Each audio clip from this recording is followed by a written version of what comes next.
Alrighty, today we're going to be taking a look at a video. You guys want me to constantly react to some of these Nikke videos that you think are like videos that content creators should look at, right? But we're going to be reacting to why is Nikke a massive success. Ever since I started reacting to videos, a lot of you guys wanted me to react to this one, and some other videos as well, but this is one that's very like popular in terms of you guys wanting me to react to it. It's also a video that's like blowing up in the Nikke community as well, so I'm gonna take a look at it. It is by another content creator known as Nikke, fantastic YouTuber. I think this content creator here puts the most effort when it comes to YouTube Nikke content creation, respectfully, right? It's a very good that we have somebody like this in the community. It's fantastic, right?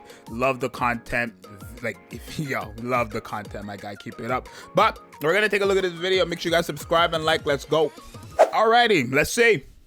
Why is Nikke a massive success? Okay. With only one previous major project under their belt, Destiny First Child Up is a Korean game studio that rose from the shadows to great heights. Previously a relatively unknown team, now competing with the likes of Hoyoverse games. Yeah, and even at its peak, surpassed. It really is crazy. Nikke is not a game. Like, if you want me to be so honest, Nikke is not a game. If you look at the gameplay, if you like actually play the game and see what there is to do to Nikke for like the day-to-day regular players who have already done all the like just progression through story and stuff like that, Nikke is not a game that should be up there. If you want me to be honest, am I saying Nikke should not be up there? I don't want to say it shouldn't. I mean, I guess I'm saying it shouldn't, but like, it's up there, right? And it's not like another game where they're just selling ass and titties. You can't tell me, oh, Nikke is blowing up because of ass and titties when there's games that literally show them naked. There's action time in it is a game that shows the characters naked. Time in the RPG, these games show these characters full-blown naked. You can see the stuff that Nikke doesn't show. So I refuse to believe that Nikke is only popular and only making money because of these things when there's games, many more games who have it even worse than Nikke in terms of showing so much body to collect the player base. Honkai Star Rail's monthly revenue. The question is, what exactly went right? I don't know. Let's take a look beyond the eye candy, beyond the exhilarating one-handed gameplay, and find out why this game, for seemingly degenerates, is able to compete toe-to-toe with the highest grossing gacha games on the market. That's what I'm saying. My name is Psyche, and today let's find out. Psyche. From the perspective of outsiders, you may think Nikke looks like your typical harem waifu collection sim. And while that's mostly the case, there's actually a pretty good game underneath. Let's start from the beginning. How was the game initially marketed? Well, after some time in early access, the game launched on November 4th, 2022. During its first month, according to Pocket Gamer, the game grossed a total of $70 million. $70 million, bro. And from what? The first month, like, Nikke wasn't a game that, like, this is what I'm trying to say. When Nikke came out, it was only like talked about for maybe the first 2 weeks, I feel like. I did not hear anything about Nikke until like the final week before release, right? So this is not like a game where it was highly anticipated or anything like that. And then when it finally came out, boom, everyone went crazy. I don't actually know what happened. A $70 million on a gacha game release is outrageous. That is some games 10 years, like, income together. Do you know how many gacha games right now, like after 6 years of running, they've still made less than $70 million in revenue? First month on release of Nikke, $70 million is outrageous, bro. For a new IP by a relatively unknown studio, this amount puts it on the same level as Genshin, right? Which is not bad at all. So how did they market the game to get this much success at launch?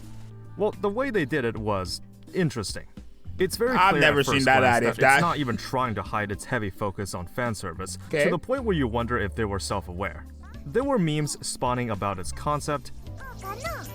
I've seen this. You got popular online influencers checking it out. So yeah, I mean, if they want to sponsor me to play that game, I'd rather get paid than do it for free, but even then I might still do it. There was an ad for the Thai audience that was I've never seen this ad in my life. I have never seen this ad in my life. What the hell? On the nose. They said the player base complained since they thought it was too rude to portray a fan of the game like this. But to be honest, many would agree that taking down the ad was a travesty and that the game was perfectly self-aware of who its audience is and is not afraid to show it. Please don't let me What is down. Buddy doing in the back there? Anyways, despite all that, it got the ball rolling. It got people talking about it. I took a look and tried it out as the sexual innuendos were so ridiculous that I just had to see the game that everyone was talking about. It had a strong player base right off the bat. It did. But just because it's successful at launch, it doesn't mean much if the game dies off soon after. There's a lot of games that have that as well, that problem where the first month they make a big amount of money, and then by the second month, third month, especially by that fourth, fifth month, you're seeing a massive drop, right? A good example from recent times is Black Clover Mobile, right? Their first month on global, they got $17 million. Their second month, they've got $5 million, and their next month, well, when the charts come out next time, this month right now, it's already shown on at Magic actually that they're only going to be at $2 million of revenue. So you could see a massive drop from some of these games. Or when you have that honeymoon phase, there's massive drops. Now, Nikke also had a massive drop as well, but their numbers are just outlandish, right? Obviously, 70 million. I think they went from 70 million to maybe 50, and then they went from 50 to 30. And then they've kind of been just like averaging from that 20 million to like 30 plus million range, right? So there is that as well, right? My numbers could be wrong for Nikke, of course, but that's what I believe it's like around there. I know as of late it's been around for that 20 to 30 million range, right? But in terms of like what they got the second month, I don't remember exactly if it was 50 million. That's just, I think it was, I don't remember exactly, but I think it was. The next step is to use the money to make the game better and retain players. Yep. Now before I continue, I do want to clear up a misconception that you may have heard if you never played it, is that the game is only selling because of its sexual themes. Okay, no. This is false. Thank you. Plenty of gacha games fail because gameplay or another aspect of it doesn't hold up. It's a gacha game. You still have to make the game portion of it. I'll save this topic for a future video, but just make... It's like I said earlier, I refuse to believe this game is so successful because of that. Like, them having good bodies and stuff like that when there's games that show the characters naked. If degenerates just wanted to spend money for a girl that has a big load of chest, why not spend it on a game that's giving you more than them just having a big load of chest? You know what I mean? There's games that go out, you know what I mean? So I'll never accept that Nikke is only good because of that reason, right? I'm sure it has something to do with why they're making money, but it's not the main reason. I refuse. Making attractive characters is not going to work. You'll still need a good game beside it. Many longtime players will say that it's the many other elements of the game that keeps them playing. It's either the lore, the story, the gameplay, and so on, which is what we'll talk about next. So what did they do to retain players? Well, one of the first was that even at launch, they already had a lot of quality of life features like deploy all for the daily expeditions, quick battling to save time, and fairly generous rewards. The story was also off to a good start. There wasn't too much blocking your progression until a bit later. And what's unique about games at launch is that no one is at the end game yet, so no one can really attest whether or not the game becomes too grindy or not. The generous gacha rates is another aspect that, alongside ShiftUp's previous gacha game Destiny Child, they are extremely generous with the pull rates and freebies. Nikke has an SSR drop chance of 4%, Very good. which statistically averages 1 every 25 pulls. There is a coin flip of 2% for the rate up, and every time you pull on the banner using gacha currency, you get a mileage ticket. Get 200 of those. I cannot lie, Nikke has top 3 gacha systems to date, I want to say, right? I would say games that have good gacha systems is obviously this new withering waves. That's what it's called. Genshin has a pretty good system. Even though you don't get currency from Genshin, it has a good system. You go only up to 18 multis if you lose the 50-50, and then after the 50-50, you're guaranteed any character of your choice, whether it's that limited character or the next character. I really love that kind of system, right? The problem with Genshin is their currency. In Nikke, it's the same thing. It's a total of 20 multis. Not only that, it's 4% rates and 2% rate for the rate-up characters if they're not a Pilgrim. Meaning it's 50-50 on every single banner beside the Pilgrim banners. And then you also have the pity system where that can also transfer. So I can build up, I can literally do 20 multis on a rate-up banner and then go for as much dupes as I want to there and be guaranteed the next character because pity transfers over, right? It's not necessarily transferring over, but the golden mileage ticket is like, you have 200 of that, you get any character in the game, no matter if it's a Pilgrim, non-limited or limited. I think the gacha system in Nikke is by far the top 3 best ones I've ever seen. You can't even deny. Transfer pity system, 50-50, 4% rates. It's pretty good. It's really good, actually. And you can just straight up exchange a copy of the rate-up unit from the shop. These tickets are permanent, so you can hoard them as long as you please, for as many as you please. There is the cash shop, of course, and honestly, I think 90% of it is whale bait. You really don't need any of these packages that can be bought for real money. Nothing. Just for simplicity, I paid the $5 monthly welcome. And a year into launch, I have all but 3 units in the entire roster. That speaks volumes about how generous they got. How do you got Scarlet? And you have a dupe? You got Scarlet? We'll see then. Now maybe I'll get Scarlet soon. Is. Meaning I can play with more teams, and more units equals more ways to play. Even as a low spender, I can actually experiment and see what works, and try off-meta teams for myself. But how is it possible to get that many units from just being a low spender? Was I just lucky? Well, that's also partly because the vast majority of Nikke's release characters enter the standard pool after their initial banner. Only in very special cases like summer and collab events will the rate-up character be limited. About 90% of the entire roster you can just randomly be spooked by when you pull the gacha. So what? It's true. Also, to add on to what he's saying here, right?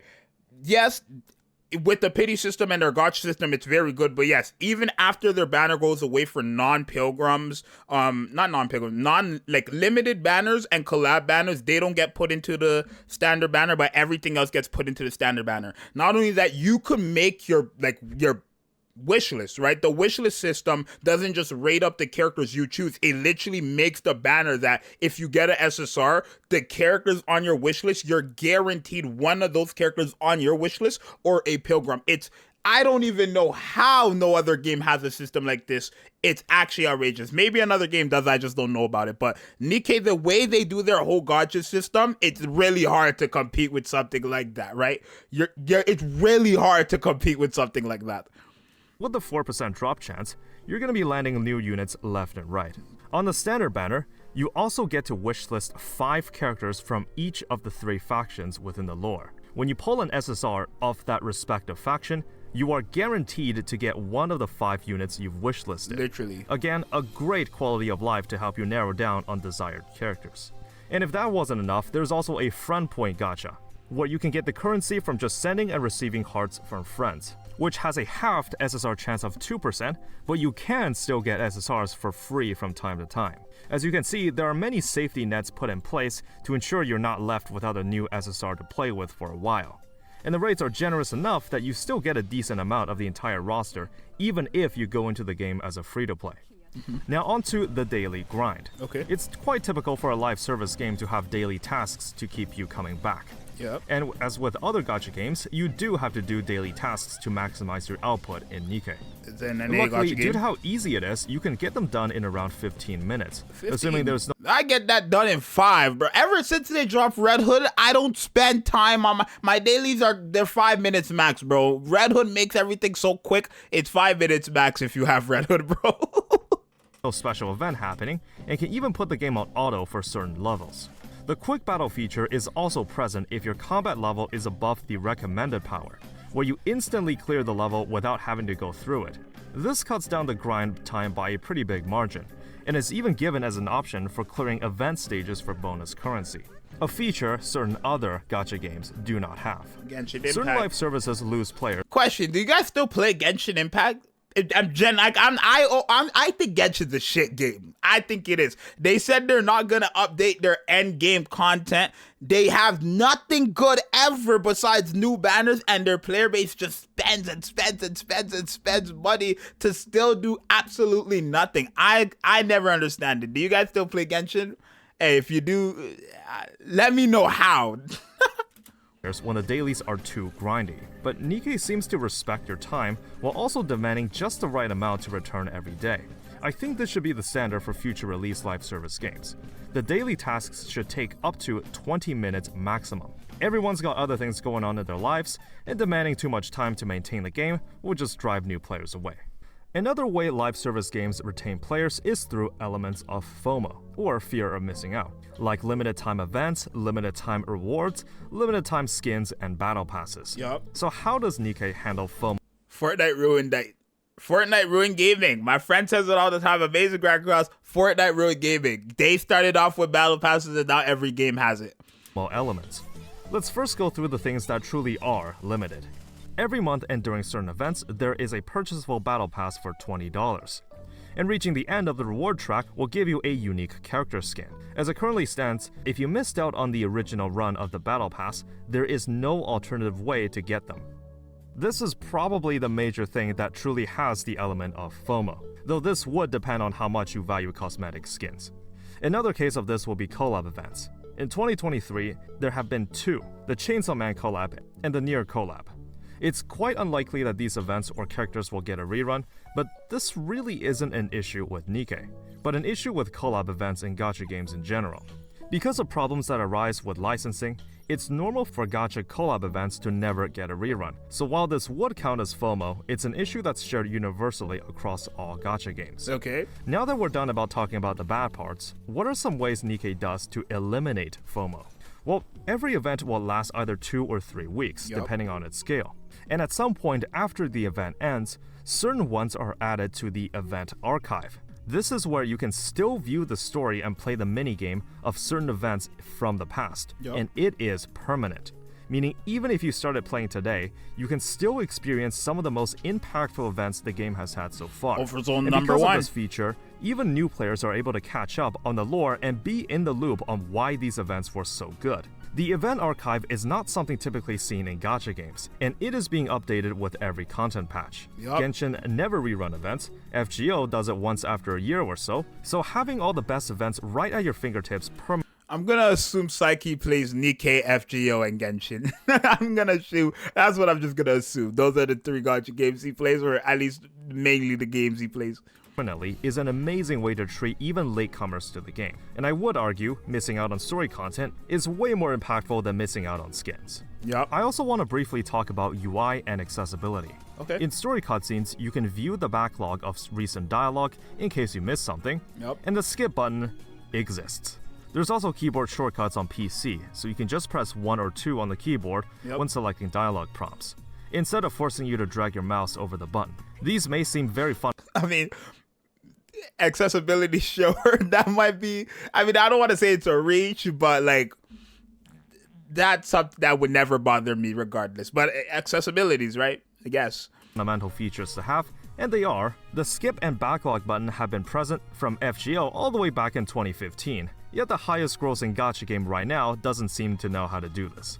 Unfortunately. The game will also give skill reset modules from time to time, where you will get refunded all the materials put into a unit's skill, in case you want to respec it into something else. You can also reset a unit's levels with a tiny bit of premium currency. The passive resource building up only completely fills up after 24 hours, and even lets it overflow for a bit after that, so you only have to log in once a day to maximize your output. The icing on top, you don't actually have to level every character you get. With the synchro device mechanic, you just have to level 5 units, and everyone else placed into the device will automatically sync their level to the 5 units. Other games have this feature. I really like these games that have this feature. I know what's that game called? Mobile Legends Adventures? They have that feature. A lot of these idle games have that feature. I love it so much. You can also view past story cutscenes, listen to the game's OST, which absolutely slaps by the way, and also set a music track on your main lobby screen. I love it. As with any successful gacha game on the market, game getting content. to the late game will unlock challenge content and other modes to test your skills. The game may have just started out as an idle game, but the mechanics and team building can get complex, where late game levels will demand manual play and understanding of the level structure or bosses. However, unlike Genshin, there is actually significant Yo, I just think it's funny how he keeps saying unlike Genshin. Like, Genshin is so, like, it became the biggest meme of gacha gaming. It's so funny. If Genshin was the first game to, like, bring gacha up, you know, bring the gacha name just up, and not everybody clowns on Genshin. It's just funny. Endgame content in the form of competitive raids. You will either participate as a part of a union for the union raid, or individually via the solo raid that happens once per month respectively. It's mainly an optional challenge for those that are a bit competitive.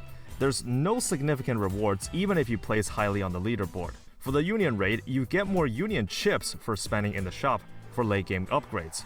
But even with little investments or an inactive union, as long as you participate in it, you will still have a steady income of these union chips.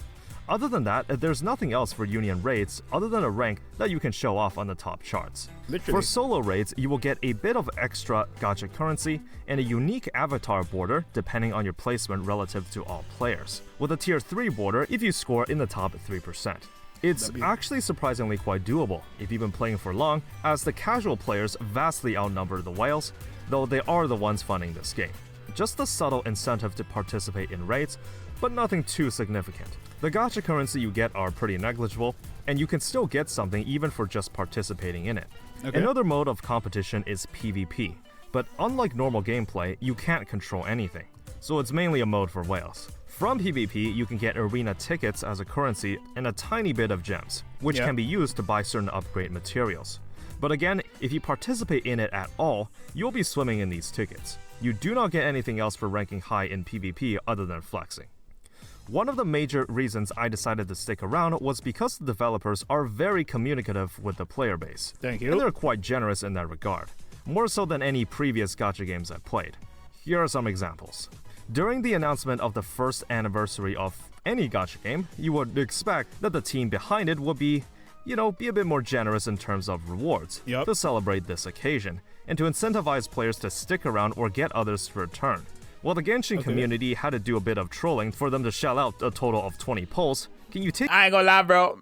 I can't stop clowning Genshin.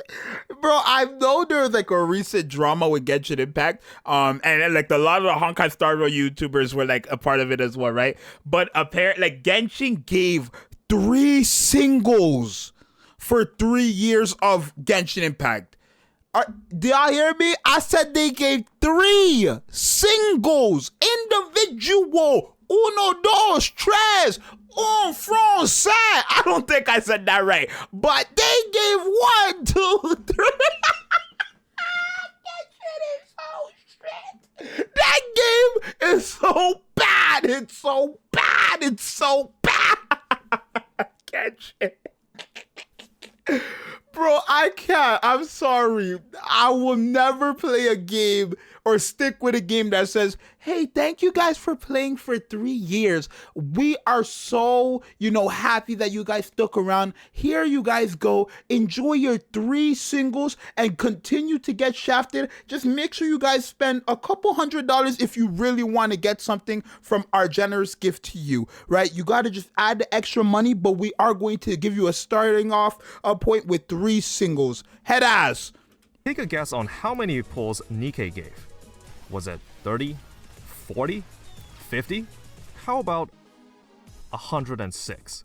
In addition to releasing a lore-heavy 3-week event, 12 multis, new main story mode chapters, they also gave out a max limit broken welfare SSR. Bro, they gave a free Pilgrim max limit broken. That's 4 copies of a Pilgrim. For people who, you guys know what a Pilgrim is, but if you're like watching this video and you don't know what Nikke is, a Pilgrim is like, it's like an Archon on Genshin. It's like a festival. It's like an LR. A Pilgrim is the highest. Those are the characters you want. So when they give away a free one and they're good, this character right here is very good. This Snow White character right here is very, very good in the game. So, hey, and she was free. Max limit broken. Our unit. Now that's how you do an anniversary. Thank you. I was originally thinking, well, if they're being so generous, isn't it a possibility where they run out of money? Well, no, because during that month, the game reported record profits. In fact, this was the month where they surpassed Star Rail. It's almost as if you treated the player base well, then they will treat you well right back. This level of generosity is also accompanied by their willingness to respond to player feedback, and here are some of the examples during its first year. We heard you like this minigame in our last event, so we're gonna add it as a permanent mode. Yup. We heard you were a massive Makima simp, so we made an alternative skin to remove her coat. We heard you said this new character is weak, so here's a buff to make her one of the most broken units in the game. We know you may want to— That had to happen. It had to. I'm sorry. Red Hood's buff had to happen. In the live stream, they showed something that was so broken, and then when she came on the game, she was not like what they showed in the live stream, right? That's just, it had to happen. That's it just had to. You cannot promote something, and then when it comes out in the game, it's not what you promoted. That's like me saying, hey, come to freaking McDonald's and buy a burger, you get another one free, and then when you buy the burger in the bag, you realize you just got more ketchup packets. That's it, bro. So like, be for real. We had to get that buff, and I'm glad they actually buffed her. Now she's the best character in the game, no question. It's going to be very hard for a character to top her off, right? Because she's the only burst 1, 2, and 3 in the game as well, with massive buffs to like all allies and insane damage herself. A specific character, but RNG has not been favoring you. So here's an SSR selector that you can just straight up choose to get a specific— This SSR selector right here was godly. Usually when games have these SSR selectors, they go from a certain point to another point. This contained every single character that was not a limited or not a pilgrim from the beginning of the game to right before the banner, like the banner right before when this came out. So this was a New Year's thing. The banner before that, I believe, that was not limited was Tove. Everybody from Tove and the beginning of the game you could get from here. Some of the best characters in the game are here, right? Nagatia, Blanc Noir, Alice, right? Some of the best characters in the game are on this, and you could get them after 4 multis with discounted multis, by the way. There were discounted multis. The first pull was like 100 gems. The second multi, or I guess the second step, which was a multi, was like, I think 1,500, or it might have just been 1,000. Like, I know it equaled up to a total of 6,000. So you got 3 multis and 1 single pull for a total of like 6,600. That's what it was, right? Which is only 2 multis, and that's it. Only 2 multis for like 4, basically. Well, 3 multis and a thing. It was pretty good. 5-star in the standard banner. I myself is okay with putting money into the game every now and then, because unlike the developers of FGO, I know that the money is being put to a good cause. During the initial run of the first Christmas event, it was not voiced. However, 1 year later, when they added it to the event archive, they went ahead and voice acted it. They didn't have to do that, yet the team seems to surprise me at every turn. There is also a pseudo roguelike challenge mode in beta right now that allows you to enable certain difficulty modifiers for additional rewards. At times, they just randomly throw out 10 summon tickets at you for being nominated for some kind of reward. There is a lot of communication that happens between the team and the player base, and this amount of overwhelming support from the players is not just something you see very often. Yep. And because of all these factors, ShiftUp has gained a lot of goodwill from the community, and the 100%. relationship they have with the player base is quite close-knit. When I invest in a piece of media, like a TV show, hobby, or game, how the community treats each other can also impact my enjoyment of that piece of media. Yep. Before Nikke, I tried making Genshin content, and while I did manage to get somewhere there, making Nikke content just felt more satisfying. Okay. On some of my Genshin guides, I pinned a comment asking if anyone knowledgeable about the meta to privately reach out to me to correct any mistakes I make. And after tens of thousands of views, nothing. Those thumbnails correct are... any Yo, those thumbnails are creepy. Bro, what the heck? Those thumbnails are creepy as shit. What the heck? Tens of thousands of views, nothing. Zilch. But when I reached 1K subscribers on the Nikke channel, I had 2 people in the community reach out, offering their congratulations and invitation to participate in their event.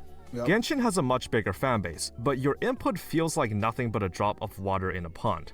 the community for Nikke is certainly not as big as Hoyoverse's. Definitely not. But it feels like your voice matters more, and word gets around faster about who you are as a creator.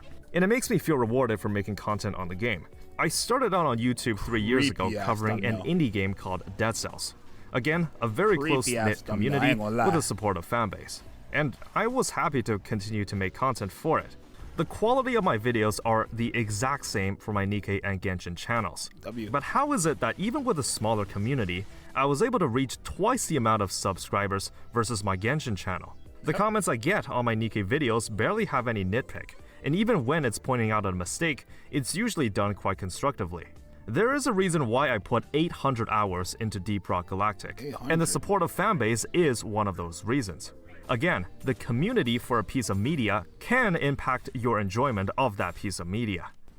For this last part of the video, I would say, or I'm going to say that the Nikke community isn't really negative, right? As a YouTuber, I don't really get negative comments like, go, F yourself, or this is so dumb, you're, you know what I mean? I would get comments, just like Psyche and like any other content creator, I will get comments that are like, Zxous, at this point, you were actually incorrect about this information, but still good video on everything else. Just this one part was like incorrect. They don't drag it out and make you feel like the worst person in the world, right? Of course, everybody makes mistakes. Everybody's going to make a mistake once in a while and stuff like that. So when people, find mistakes in either my video or anybody else's video, especially in the Nikke community, actually, they don't really come after you. I've never really gotten a comment that was like, ever just so bad that's like, damn, I don't even want to do this shit no more. Now, realistically, one comment is never gonna make me stop doing YouTube, but it's just nice to know that, okay, even if I make a mistake, and I don't, because usually when I make a mistake, it's not like I do it on purpose, obviously. I don't know I'm making a mistake, right? I don't remember everything I'm saying in the video when I'm talking, right? It's not something, like, not a trait that I have. So if I do make a mistake, rather than being like, this guy's an idiot, I'm not going to watch you, go F yourself, you stupid mother. You know what I mean? People just like, they just calm down and they just be like, yo, you made a mistake here, but everything else spot on. Great video. Here's a like, here's a subscription. I'm gonna continue to support you even though you made this one mistake. Keep it up. You know what I mean? I love that from you guys as well, right? So thank you guys, the community who watches me, who watches Psyche, who watches any other content creator, for being respectful, at least being civil, right? Acting like an actual human, not a fool. Right, thank you guys for acting like people, not fools. Right, so yeah, let's continue. I also want to give some warnings to those already playing Nikke. Okay. The game is very generous, and it can actually also be dangerous. Yep. Because players will always want more. I've seen some complaints about the gacha rates being unfair, but that's really just the result of being unlucky. Yeah, it is. I have been there myself. There are many other gacha games with abysmal rates, so the 4% in Nikke is already extremely generous. Y'all go play Grand Cross. Summon on that game. Yo. I've seen some complaints about the grind for late game gear, but it's really not as bad as farming Genshin artifacts or material. Yo, what's this beef with these two games? I get it, Nikke has better, like, stuff than these games, but it seems like he's just attacking these two games so much. Maybe it's the only games he knows, right? It's funny, though. FGO. I've also seen some complaints about the $60 gacha skins. But again, Girls Frontline has a minuscule skinned gacha drop chance of below 1%, and the pity can require in the hundreds of dollars to build up. No matter how bad.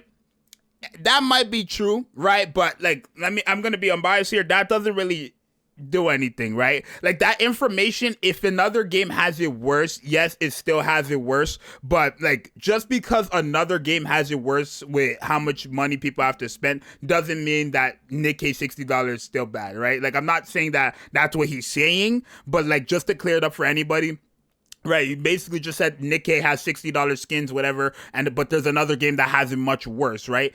even if the game has it worse, it doesn't really take away from the fact that $60 for a skin is still a bit much. Now, I always say it because everybody hates it, but you're not spending $60 for a skin. Now, is it a problem that Nikke basically forces you to spend up to $60 to get a skin? Yes, that's the problem, but you're getting more for it. If you had just the option to buy the skin and you didn't want the other rewards, then that would be a lot better as well. But you're not only getting a skin for $60. In Genshin Impact, you are paying $40 USD, by the way, 40 USD for just a skin. No currency, no nothing, at least in Nikke. But again, like what I just said, it doesn't change anything, right? The $40 and thing doesn't make it, you know what I mean? I'm just saying there are games that do sell these skins for a lot more, and it's just a skin. You are getting the pack, but yes, $60 is still a bit much just to obtain the skin for the players who don't want nothing else but the skin, right? So there is that right there. How do you think some of the aspects in the game are? The reality is, some others have it much worse than this. So despite these discussions, I'm quite content with the pace they're going. Shift Up had their cards stacked against them. With already so many successful gacha games on the market, not only that, you don't have to get the skins as well. It's just optional. It's not giving you extra stats or anything like that. You can't beat Hoyoverse in technical standards. You can't. You can't beat FGO in brand recognition. You definitely can. But you can treat the player base better. Thank you. You can balance just the right amount of grind and in-game content to keep things interesting. Thank you. And you can build up a lot of goodwill and make the player base universally supportive of what you do. Thank you. Nikke existed in a perfect storm. It was smart enough to take advantage and propel its way to the top. I thought a lot about what kind of content I wanted to create next on YouTube. And reviewing the stuff I talked about in this video only makes me feel that I made the right decision. Yes, you did. Thank you for watching. I hope you learned something new or got interested in trying out this game. We'll be glad to see you in the game or checking out more of my content, because there's gonna be a lot more of it. Thank you. And lastly, always remember, have fun with the game. W video from Psyche right there. So yeah, that's gonna be the end of the reaction right there. Just wanted to give my little 2 cents on before I ended it, even though I've been doing that the entire video. First things first, I didn't say in the beginning of the video, but you guys will see it when you guys go to the comments or the description. The original video will be linked down below, so make sure you guys check it out yourself since you want to watch it yourself without my commentary and stuff like that. But I do think Nikke, based on this video and just based on how Nikke has been going, I do think Nikke has been doing a fantastic job. I think Nikke is one of the top gacha games, not only just in terms of making money, just in terms of a gacha game, right? I feel like when you look at all these categories, like if you were to break down and score gacha games, I feel like in all categories Nikke would be placed high. Their gacha system is really good and it's really helpful for a lot of people who don't spend money as well. You have their content as well. Maybe their content isn't as much as people would want it to be, or maybe it might be too, little for some people, but I feel like it's just right for you, right? At the end of the day, you don't want to spend 18 hours on a gacha game. You just don't. You have to do other things in the world as well, right? Nikke is a game that values your time heavenly, right? They value your time. They consider free-to-play players. The only gripe I have with Nikke is the 160 wall. That's really it, and I'm not gonna discuss too much about that. For the people who don't know, it's basically just once you get to level 160, you have to own 5 SSR characters, 3 stars, so a total of 3 dupes of 5 different characters in order to continue progressing. That's the only issue I have, but again, like this video said, like Psyche said, we have features in the game that allow you to get that, right? We have the wishlist where you can literally build your banner and get characters that you already own to guarantee get past the 160 wall. Or you could summon on the game with 50-50, 4% rates 50-50, and a pity system that transfers over no matter to any banner, right? Basically, so I really do like how Nikke has been doing it in terms of their gacha gaming thing. You can't really say Nikke is a game that just shows ass and titties and that's why they're blowing up, like I said in the beginning of the video, because it's not true. It's not true. I'm not gonna say it's not, like it has nothing to do with it. Nikke is definitely popular for having girls that look nice, 1,000,000%. They're popular for that. That's definitely a factor in why they're successful, yes. But there's games that have it horrible. I mean, it's not bad in a sense, but I'm just saying, if Nikke is you know, popular for having girls that have bodies, look at these other games that show unkala monkala, you know what I mean? So be for real, Nikke is really doing it, and I'm glad that they're competing with some of these games like Genshin or Honkai Star Rail. Is Nikke better than Genshin? Is it better than Honkai Star Rail? You know, and they're all different games realistically, so I'm never gonna say which is better to me. I feel like Nikke is, in terms of an actual gacha game, like I said, Honkai Star Rail is probably like, out of Hoyoverse games, so between that and Genshin, of course, Honkai Star Rail is a very generous game as well, I feel like. But Genshin Impact, hot garbage in terms of communication with their community. You know, I don't know how they still make so much money. I really don't. I don't know. But hey, it is what it is, right? I think Nikke did a great job. We're not going to focus on other games like Genshin or anything like that. Even if Genshin makes money, it's not going to hurt us or anything like that. As long as Nikke just constantly listens to the community. Not listens, takes our consideration, or at least take our opinions into consideration, they're going to be good. So for now, it's your boy Zxous. Shout outs again to Psyche for this amazing video. Love the production, love the quality, all that stuff. And yeah, I'm glad that, you know, Psyche's found a content, or I don't want to say content. I'm glad that Psyche found a game to cover content on, and actually is happy about doing that, because we do need other content creators in the Nikke space. There's not too many. There's, yeah, even if there are a lot, there's not many that upload often. Not even Psyche uploads often, but I promise you, when Psyche does upload, it's an amazing video. It's worth the wait. So thank you, Psyche, obviously, for what you do in this community. Want to give you your flowers as well. Thank you for what you do to this community, what you've done for this community, because I feel like you've done it the best. On respectfully